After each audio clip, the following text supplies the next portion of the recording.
Porte-toi bien, porte-toi bien, porte-toi bien, porte-toi bien.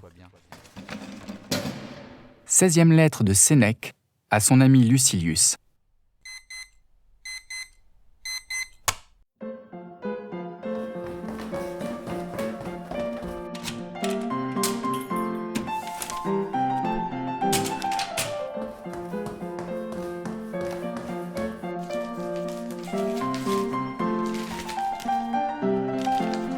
Mon cher Lucilius,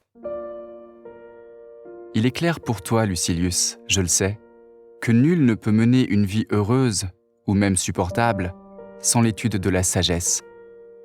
Que la première est le fruit d'une sagesse parfaite, la seconde, d'une sagesse seulement ébauchée. Mais cette conviction doit être affermie et enracinée plus avant par une méditation de tous les jours.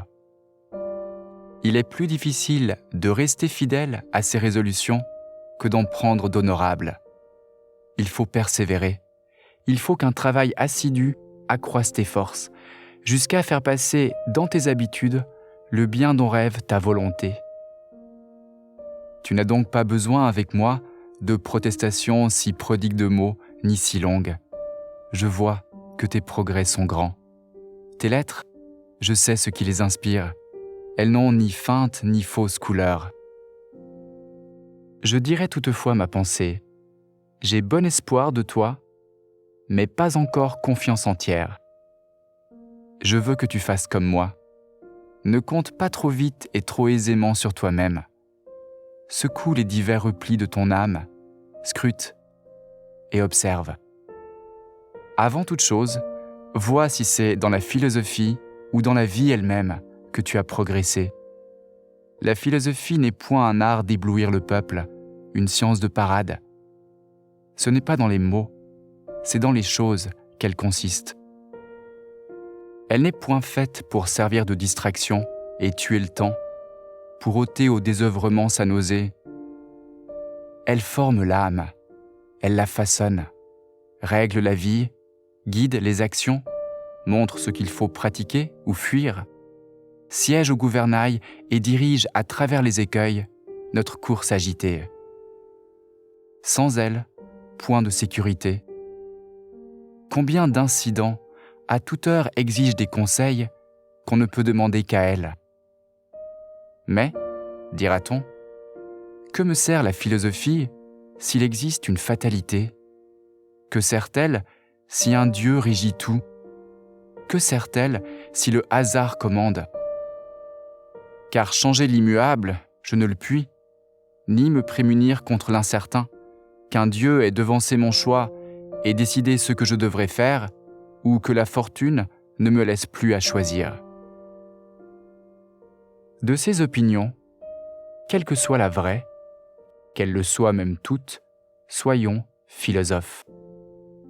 Soit que les destins nous enchaînent à leur inexorable loi, soit qu'un Dieu, arbitre du monde, ait tout disposé à son gré, soit que les choses humaines flottent désordonnées sous l'impulsion du hasard, la philosophie veillera sur nous.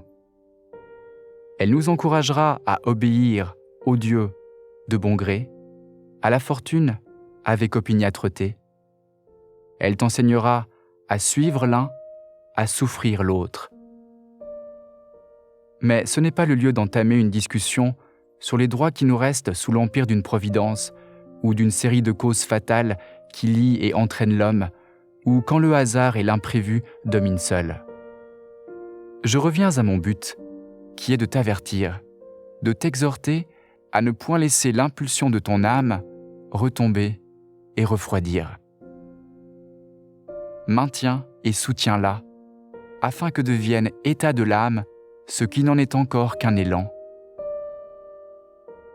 Dès l'ouverture de cette lettre, si je te connais bien, tu l'auras parcourue de l'œil pour voir si elle apporte quelques petits cadeaux. Cherche bien, tu le trouveras. N'en fais pas honneur à ma générosité, c'est encore du bien d'autrui que je suis libéral. Que dis-je, du bien d'autrui? Tout ce qui a été bien dit par quelque autre est à moi, par exemple ce mot d'Épicure. Si tu vis selon la nature, tu ne seras jamais pauvre. si selon l'opinion, jamais riche. La nature désire peu, l'opinion voudrait l'infini.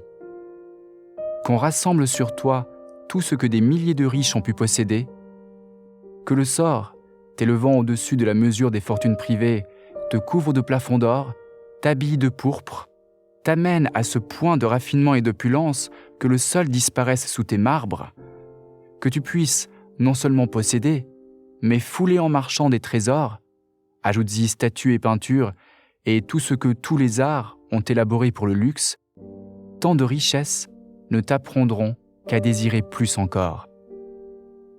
Les vœux de la nature ont leurs bornes. Ceux que la trompeuse opinion fait naître n'ont pas où s'arrêter, car point de limite dans le faux. Qui suit la vraie route arrive à un but, qui la perd erre sans fin. Retire-toi donc de l'illusoire, et quand tu voudras savoir si ton désir est naturel ou suggéré par l'aveugle passion, vois s'il a quelque part son point d'arrêt. Quand parvenu déjà loin, toujours il lui reste à pousser au-delà, sache qu'il n'est pas naturel. Porte-toi bien.